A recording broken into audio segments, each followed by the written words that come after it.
versus the 10 warrants that we went out for.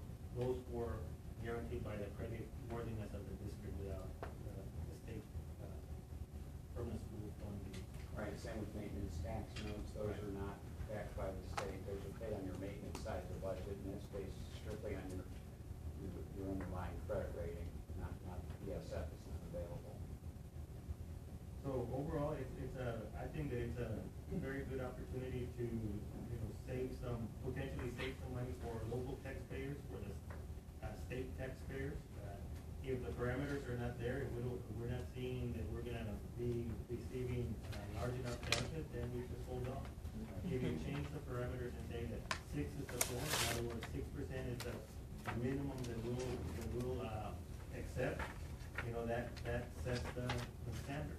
Mr. Garcia, like Yes. Mr. Lawrence has said 3% and you raised it to 6. Like, what are the benefits of the 6 versus the 3%? To me, 3% is not worth going through the whole process. If you're just gonna save 3%, that's gonna give you maybe, let's see, 15. A third of it. A third.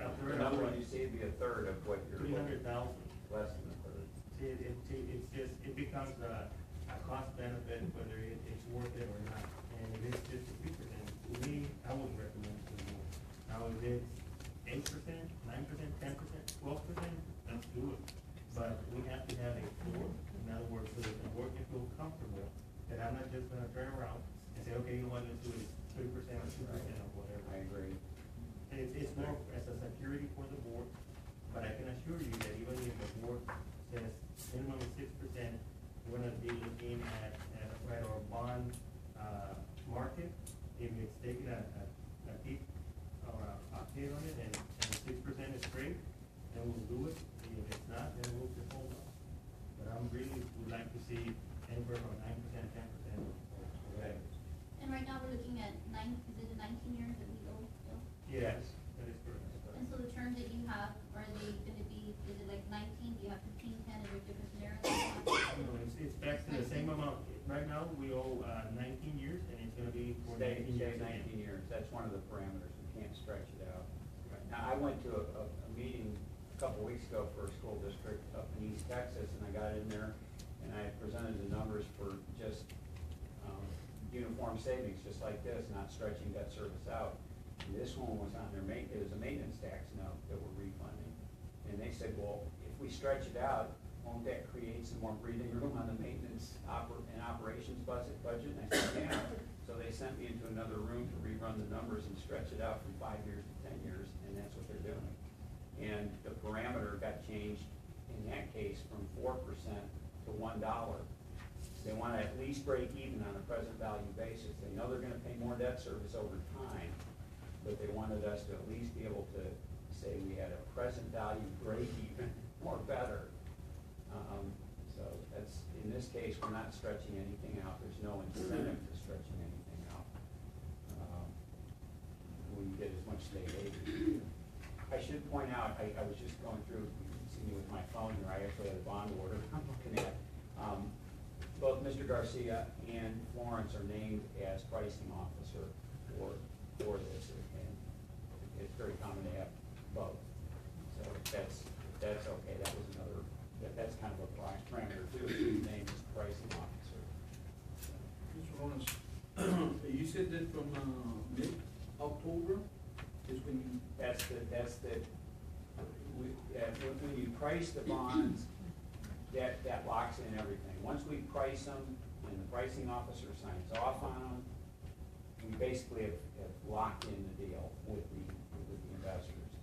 Then the bond attorney will take a transcript of these proceedings and submit them to the Attorney General's office, and it takes about a month before they process it and approve it, and we close. Nothing changes during that period of time on the interest rates. We're locked in. So we cannot close the transaction until we're within 90 days of February 15th, which is roughly November 15th or 16th, somewhere around there. So we got to time it to where we don't want to.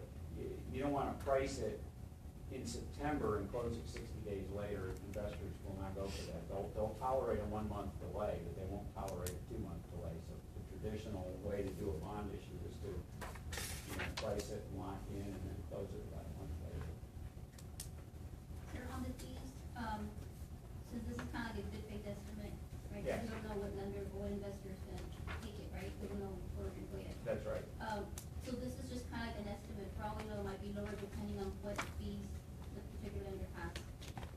No, the lenders won't have, the fees are, my firm's fee is financial advisor, the bond lawyer's fee, the credit rating fee, the permanent school fund fee, the general's fee, the paying agent's fee, the escrow agent's fee. There's a whole slew of costs that go into this.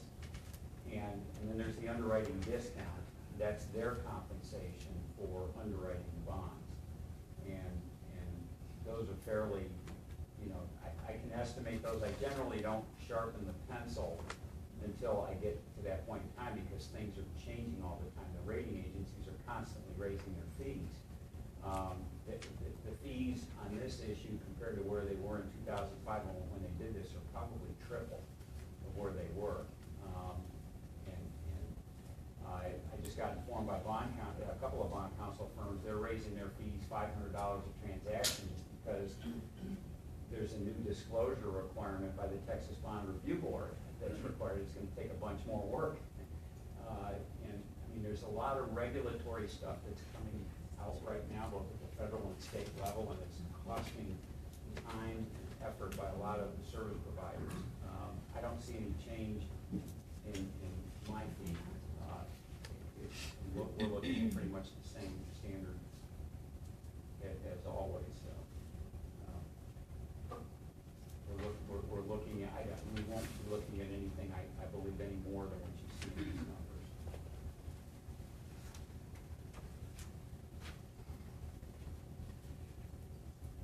It should be well under 2%.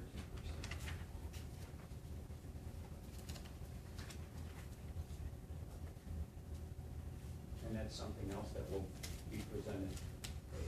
The entire set of numbers will be presented to the pricing officer, Mr. Garcia, at the time we are finalizing this. We'll have the entire set of numbers, we'll go over everything, and, Including your fees and yes. But only you would see, okay. Right. But I'll be sharing everything with the board. Right. I just realized I didn't even bring my, I have a financial advisor agreement that's been in existence for a while. I probably need to go to Florence's office next week to print out a new one and have it as part of the documents tonight, but I'd be happy to go over the terms of it with you. Any other questions? We're gonna be making, if the board, decides to go ahead and authorize the issuance of the unlimited, tax refunding money, we will be changing the parameter of the Right. floor from 2% to 6%. Correct. The pricing officers will remain the same, which will be Ms. Florence and myself. Right. And that's basically what we do. That's the key parameter. The PP savings really is the key. The others are really not. The others are impacted by the 6%. Or the 10% or whatever we end up saving at. You know, we set a maximum interest rate in there too, but it's meaningless. The interest rate really doesn't matter. What we're trying to do is get savings, which the higher the savings, the lower the rate. So just putting in a maximum rate in there is meaningless. The key number in there is the savings. You would do the same thing as if you were refinancing your home mortgage. Any other questions? On this levying an annual overall tax.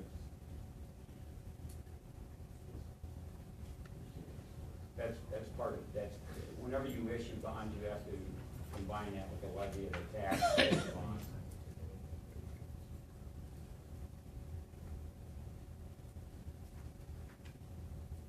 So, if there aren't any other questions on the numbers, I know that the bond council did send the documents, the bond order in particular, the elevated pricing order, which is what we need to, you need a motion for approving that. So it would be the wording that you sent to, the one that says, well, I'm gonna recommend that the board approve an order authorizing the issuance of unlimited tax refunding bonds, establishing procedures and delegating authority for the sale and delivery of the bonds, getting an annual ad valorem tax for the payments of said bonds, and enacting other provisions relating to the subject. Does legal look at these documents before we accept them? Bond counsel, Your bond lawyer, I mean, you have your general counsel, and you have a specialized bond lawyer, Leroy Growender of McCall Parkers and Horton, who's been in bond counsel work for many years. I know you've spoken to Leroy before, I'm pretty sure. But in any event, that's all his firm does is bond counsel work. And they probably represent, if I'm not mistaken, maybe 1/3 of the issuers in the state. They're a very good firm. Yeah, Leroy is on your side of the transaction just as I am, and just as your counsel is on your side, representing your interests. I would be willing to make a motion, however, I need the exact wording. it's on your, on the recommendation, you would just take the, you would say, I make a motion that the board approve. You don't have it in. On page. On, if you go to, 9, the cover, go to 9.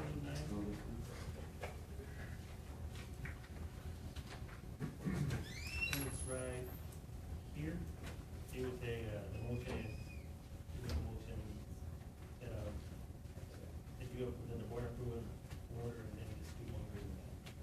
It's 6%. What's that? 6%. No, the parameters are gonna change already. Right, that's correct. That's gonna be part of our I will be, as soon as we're done, I will be putting that in an email, to Leroy, copying you all, copying Mr. Garcia and Torrance on it. So, they'll make that, they'll get that into the, you know, it's not uncommon to have word processing take place after the meeting. Sir, just to make sure, this is to save the district money, right? And if it's not worth it, then we're not gonna do it if it's not more than 6%. That's correct. Right, And it won't cost us any fees for negotiating. that's correct.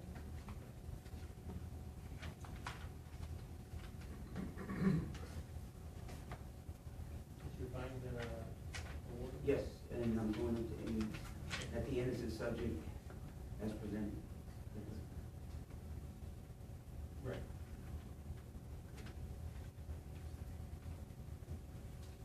With the board here.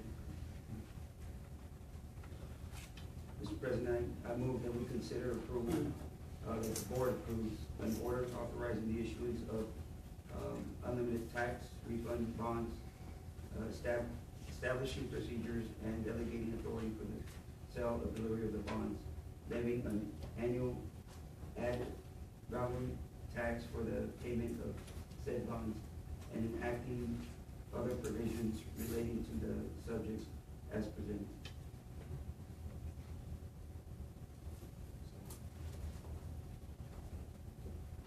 Motion made by Mr. Martinez, second by Mr. Cody. To approve the order authorizing the issuance of unlimited tax refunding bonds, establishing procedures and delegating authority for the sale and delivery of the bonds, levying an annual ad valorem tax for the payment of said bonds, and enacting other provisions relating to the subject as presented. All those in favor? Motion carried unanimously. Item number 10. Thank you, Mr. President. Item number 10 is, it's a presentation of the monthly financial cafeteria and tax collection report.